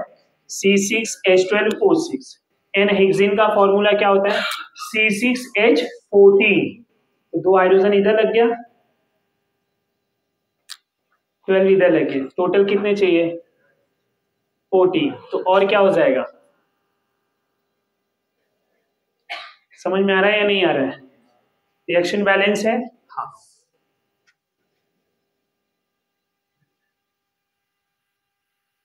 Reaction with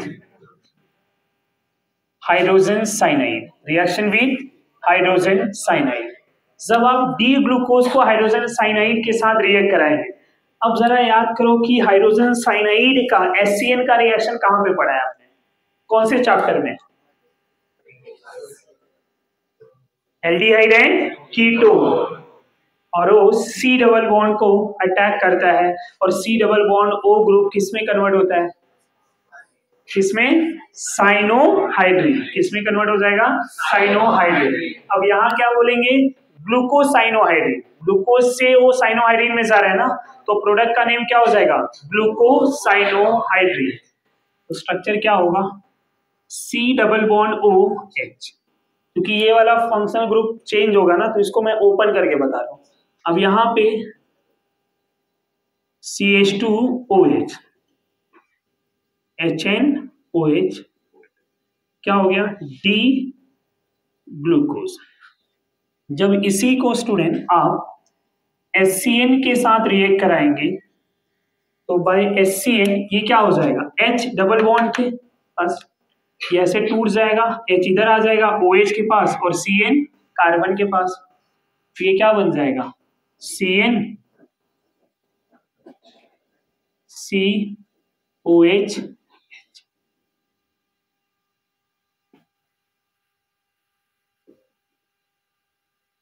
one more thing, ये वाला OH किसी भी डायरेक्शन में जा सकता है, तो इसको आप ऐसे भी लिख सकते हो। कैसे?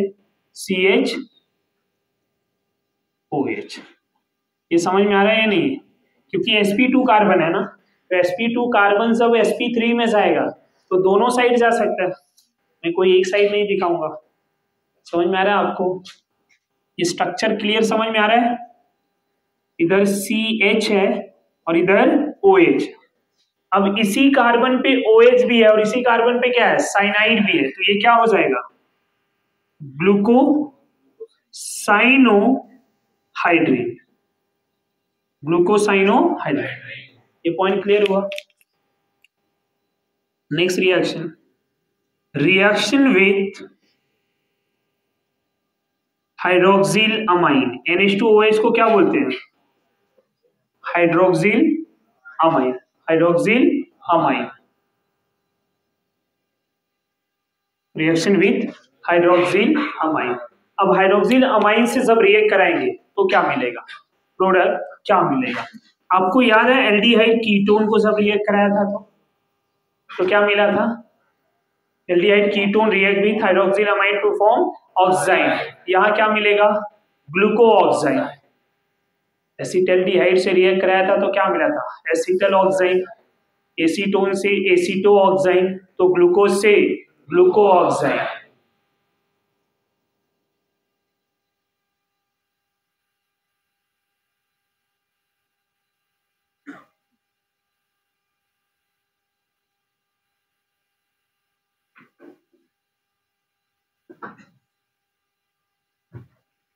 बाय हीटिंग ये वाटर निकल जाएगा, CH double bond NOH CHOH, तो ये क्या हो जाएगा, ग्लूको ऑक्साइड, ग्लूको ऑक्साइड। समझ में आ रहा है? तो ये ग्लूको ऑक्साइड बन गया। अब यहाँ पे इन दोनों रिएक्शन में चेंजेस क्या हुए हैं, ये जो C डबल बॉन्ड हुए हैं, मतलब यहाँ पे तो ये रिड्यूस किया है एल्डिहाइड अल्कोहल दोनों को, यहाँ पे क्या किया है, इस C डबल बॉन्ड O के ऊपर ये HCN अटैक करके कायरल कार्बन बन गया। जो ये कायरल कार्बन है वो OH और CN दोनों को अटैच किया हुआ है, इसीलिए इसको क्या बोल दिए, साइनोहाइड्रिन। यहाँ पे C डबल बॉन्ड हो, H2O निकल जाएगा और H2O निकलने के बाद ये क्या बन जाएगा, CH डबल बॉन्ड NOH। तो ये ग्लूकोज से बना है, इसलिए ये क्या हो जाएगा, ग्लूको ऑक्साइड। क्या हो जाएगा, ग्लूको ऑक्साइड। इतना बहुत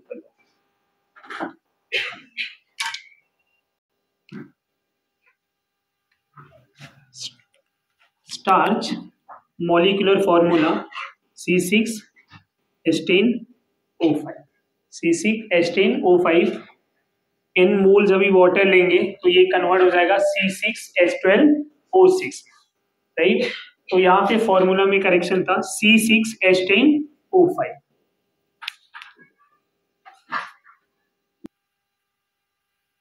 now after this reaction with bromine water, reaction with bromine water। अब ब्रोमीन वाटर के साथ जब रिएक्ट कराएंगे, act as oxidizing agent, act as a oxidizing agent. तो डी ग्लूकोज का structure CHO, CHOH, how many time, 4 time, इधर CH2OH। जब इसको ऑक्सीडाइज करेंगे, अब ये ब्रोमीन वाटर जो है, bromine water strong oxidizing agent नहीं होता, ये वीक ऑक्सीडाइजिंग एजेंट होता है। तो वीक ऑक्सीडाइजिंग एजेंट है, तो इनमें सबसे इजीली कौन ऑक्सीडाइज होगा, as we know aldehyde group act as a reducing agent, मतलब which oxidize itself, जो खुद ऑक्सीडाइज होगा और दूसरे को क्या करेगा, रिड्यूस। तो इन सब में सबसे तेजी से कौन ऑक्सीडाइज होगा, एल्डिहाइड। तो ये किस में कन्वर्ट हो जाएगा, COOH, तो यहाँ पे CH2OH। क्या लिख दें हम, ये डी ग्लूकोज था और ये क्या बन गया, ग्लूकोनिक एसिड, ग्लूकोनिक एसिड। समझ में आ रहा है? इसी को अगर हम HNO3 के साथ रिएक्ट कराते हैं, किसके साथ, HNO3, रिएक्शन विथ HNO3। जब आप HNO3 के साथ रिएक्ट कराएंगे तो HNO3 is a strong oxidizing agent, right, पढ़ा भी है हमने।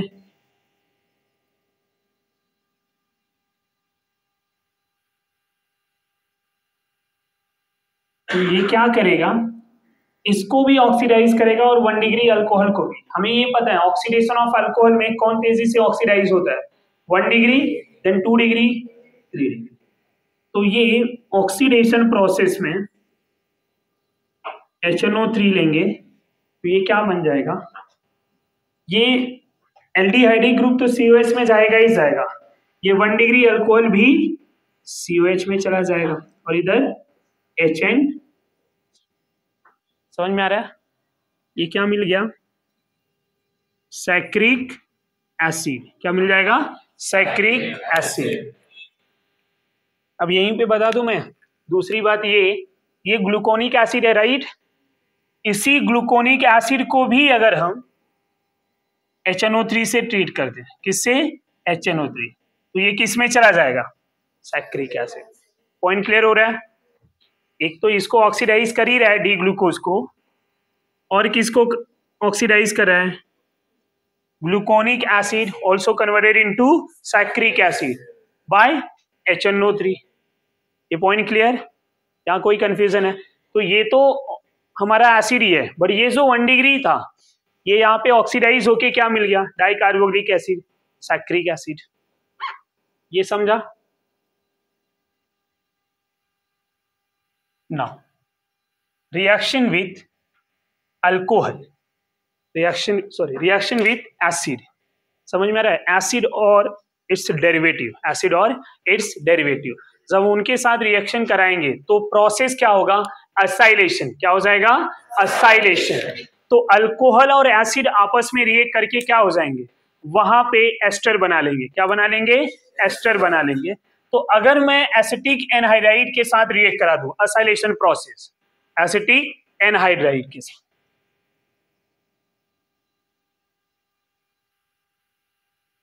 रिएक्शन विथ एसिटिक एनहाइड्राइड, उसी को बोलेंगे असाइलेशन रिएक्शन। क्या बोलेंगे? Acylation. So acylation of alcohol,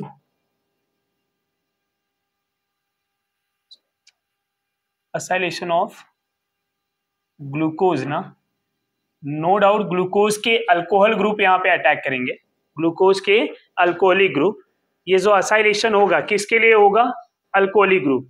क्या एल्डिहाइड ग्रुप, क्या एल्डिहाइड ग्रुप मेरा असाइलेशन में या एसिटिक एनहाइड्राइड से रिएक्ट करेगा?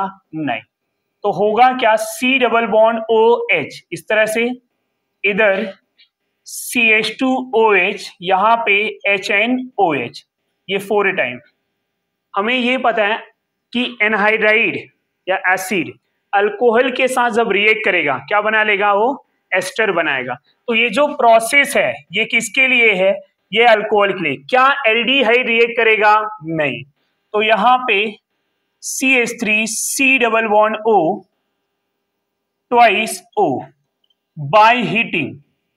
अब एसिटिक एनहाइड्राइड को चाहिए तो ओपन भी कर सकते हैं। यहां कितने अल्कोहलिक ग्रुप हैं? 5। तो ये मोल कितने लगेंगे? 5। इसको क्या कर दीजिए आप, ओपन फॉर्म में लिख लीजिए।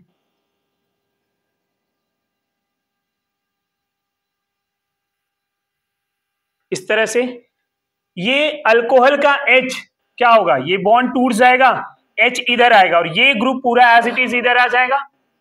इसको क्या लिख सकते हैं हम, HC double bond O CHO as it is रहेगा। खाली H को हटा दूं मैं, H की जगह पे क्या आ जाएगा, C double bond O CH3। ये कितने टाइम? 4।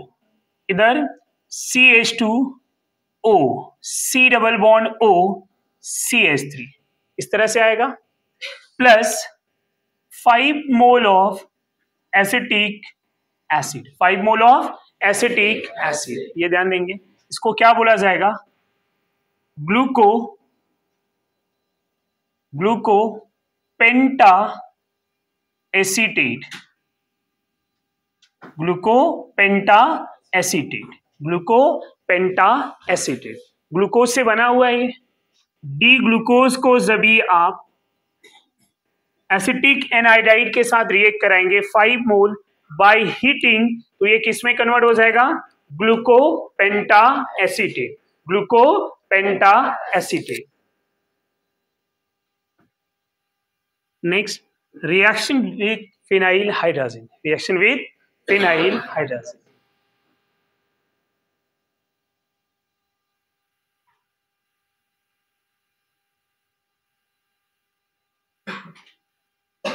फिनाइल हाइड्राजिन,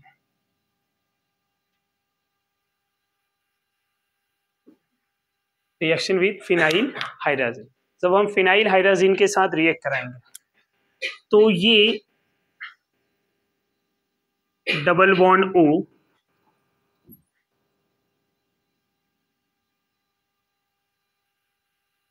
ये इस तरह से होगा, OHH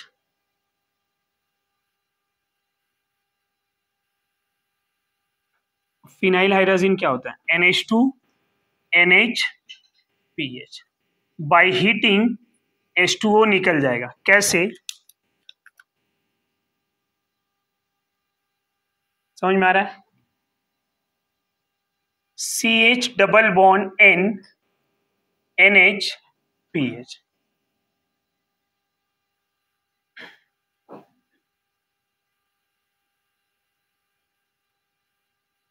इस तरह से OH OH OH HH glucophenyl hydrazone, ये क्या हो जाएगा? Glucophenyl hydrazone. ये समझ में आ रहा है यहाँ तक? यहाँ तक कोई डाउट है? अब इसको फिर से 1 मोल फिनाइल हाइड्राजोन से रिएक्ट कर, फिनाइल हाइड्राजीन से रिएक्ट कराएंगे, तो ये जो सेकेंड वाला कार्बन है ये ऑक्सीडाइज हो जाता है और कीटोन में चला जाता है। इसमें चला जाता है कीटोन में। समझ में आ रहा है?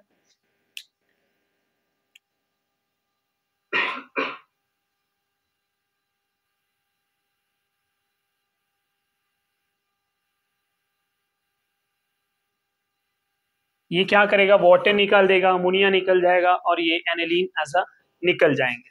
तो ये क्या हो जाएगा? इधर से एक हाइड्रोजन, इधर से ये हाइड्रोजन निकलेगा। समझ में आ रहा है? ये अमोनिया निकल जाएगा और एनिलीन यहां से निकल जाएंगे। ये ऑक्सीजन ही एज इट इज रहेगा, तो CH double bond N NH PH। अब ये C डबल बॉन्ड O बन जाएगा, इसके दोनों हाइड्रोजन निकल जाएंगे और ये बॉन्ड भी टूट जाता है।